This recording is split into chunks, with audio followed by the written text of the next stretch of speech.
Na-decline ba ang car loan application mo? Baka naman kasi gusto mo ng Fortuner, pero ang income mo, pangwigo lang.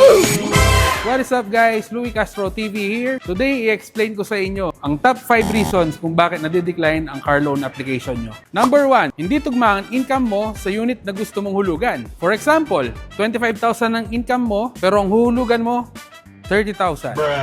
Paano ka kakain? Number 2, marami kang binabayaran na existing loans tulad ng credit card, personal loan, or iba pa ang mga hinuhulugan. Kasama ang SPay later. Number 3, proof of income. Marami kasing mga kliyente na verbal lang nila sinasabi, Sir, malaki talaga ang kita ko. pero nasa ng resibo. Number 4, poor payment history. Kung meron kayong mga credit cards, personal loans na medyo nakakaligtaan nating bayaran on time, take note, nare-record pa rin ito ng bangko.